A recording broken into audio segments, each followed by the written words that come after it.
Hi hello നമ്മളിന്നൊരു നാടൻ പന്നിക്കറി ഉണ്ടാക്കാൻ പോകണം. അപ്പോൾ പോവാം.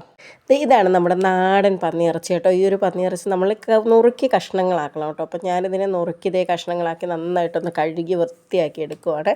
അതുപോലെ തന്നെ ചെറിയ ഉള്ളി ഇടുന്നതാണ് പന്നിക്കറിക്ക് കൂടുതൽ രുചി. അതുകൊണ്ട് തന്നെ കുറേ ചെറിയ ഉള്ളി ഇതിങ്ങനെ അരിഞ്ഞു, പിന്നെ 2-3 സവോളയും, പിന്നെ കുറച്ച് വെളുത്തുള്ളിയും, പിന്നെ കുറച്ച് ഇഞ്ചിയും കൂടെ എടുത്തിട്ടുണ്ട്. അതെല്ലാം ഇങ്ങനെ ഒന്ന് അരിഞ്ഞതിന് ശേഷം കുറച്ച് വെള്ളം ഒഴിച്ച് നന്നായിട്ടൊന്ന് കഴുകിയെടുക്കുവാണ് കേട്ടോ. അതിനുശേഷം ഞാനിതുപോലൊരു പാത്രത്തിനകത്തേക്ക് ഫുള്ളായിട്ട് ഇങ്ങനെ എടുത്ത് വെച്ചിട്ടുണ്ട്. അപ്പോൾ നമ്മൾ 1.5 കിലോ പന്നിയിറച്ചിയാണ് ഉണ്ടാക്കുന്നത്. അതിന് വേണ്ടിയിട്ടുള്ളത് മീറ്റ് മസാലയൊക്കെയാണ് നമ്മൾ എടുക്കുന്നത് കേട്ടോ. അപ്പോൾ ഞാനിവിടെ കൂടുതലായിട്ട് യൂസ് ചെയ്യുന്നത് ഈസ്റ്റേണിൻ്റെ മീറ്റ് മസാലയാണ്.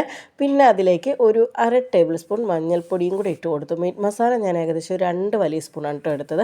പിന്നെ ഒരു ചെറിയ സ്പൂൺ മുളക് പൊടിയും കൂടിയാണ് എടുത്തത്. എരിവ് കുറച്ച് മതി, അതുകൊണ്ടാണ്. പിന്നെ കുറച്ച് വെളിച്ചെണ്ണ ഒഴിച്ചു കൊടുത്തു. അത് വെളിച്ചെണ്ണ ഒഴിക്കുന്നതാണ് കേട്ടോ ഏറ്റവും കൂടുതൽ രുചി.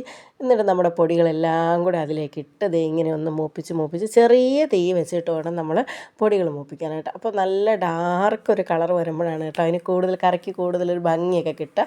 അപ്പോൾ അതിന് വേണ്ടിയിട്ട് ഇതിങ്ങനെ സെറ്റായതിന് ശേഷം പിന്നെ ഞാൻ അരിഞ്ഞു വെച്ചിട്ടുള്ള സവോളയും ഇഞ്ചിയും ഉള്ളിയും ഒക്കെ കൂടി ഇട്ട് കൊടുത്ത് വീണ്ടും ആ പൊടികളുമായിട്ടൊന്ന് നന്നായിട്ട് അതെല്ലാം ഒന്ന് മിക്സാക്കി എടുക്കുകയാണ് കേട്ടോ. ആദ്യം നേരം വഴറ്റുന്നൊന്നുമില്ല, ജസ്റ്റ് ഒന്ന് മിക്സാക്കി എടുത്തു. അതിനുശേഷം നമ്മൾ കഴുകി വൃത്തിയാക്കി വെച്ചിട്ടുള്ള പന്നിയിറച്ചി അതിലേക്ക് അങ്ങ് ഇട്ട് കൊടുത്തു കേട്ടോ.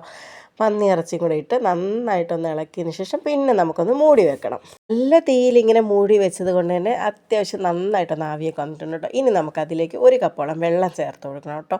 ഇറച്ചി വേകാൻ വേണ്ടിയിട്ടുള്ള വെള്ളമാണ് ചേർത്ത് കൊടുക്കുന്നത്. അതിനുശേഷം തീ ഒരു മീഡിയം ഫ്ലെയിമിലിട്ട് ഇങ്ങനെ തന്നെ അങ്ങ് വെച്ചേക്കുക. ഇടയ്ക്ക് ഒന്നുകൂടെ ഒന്ന് തിളച്ചപ്പോൾ ഞാൻ എടുത്തിട്ട് കുറച്ച് ഉപ്പുകൂടെ ഇട്ട് കൊടുത്തു. വീണ്ടും അടച്ചു വെച്ചു.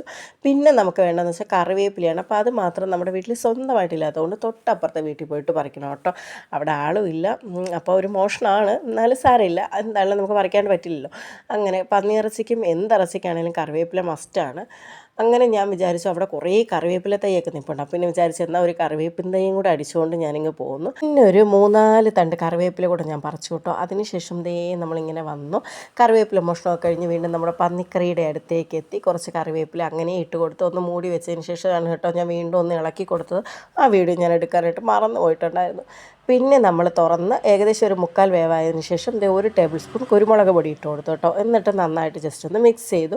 വീണ്ടും പന്നിയിറച്ചിക്ക് ഒരു പ്രത്യേകത ഉണ്ട്, നമ്മൾ ഇടയ്ക്കിടെ ഒരു 10-15 മിനിറ്റ് കൂടുമ്പോൾ ഇങ്ങനെ ഇളക്കി ഒന്ന് കൊടുക്കണം. അങ്ങനെ ഞാൻ വീണ്ടും അങ്ങനെ പല പ്രാവശ്യം ഇളക്കി ഇത് ലാസ്റ്റ് നമ്മുടെ പന്നിക്കറി അടിപൊളിയായിട്ട് ഇത് ഇവിടെ റെഡി ആയിട്ടുണ്ട്. അപ്പോൾ ഞാൻ തീ ഓഫ് ചെയ്തു കേട്ടോ. പിന്നെ അവർ ചൂട് കൊണ്ട് ഇങ്ങനെ തിളച്ചുകൊണ്ടിരിക്കുന്നേ ഉള്ളൂ. അപ്പോൾ അടിപൊളി പന്നിക്കറിയാണ്. അപ്പോൾ വീഡിയോ ഇഷ്ടപ്പെട്ടവർ ട്രൈ ചെയ്യാനും ലൈക്ക് ചെയ്യാനും ഷെയർ ചെയ്യാനും മറക്കരുത്. Tata bye bye.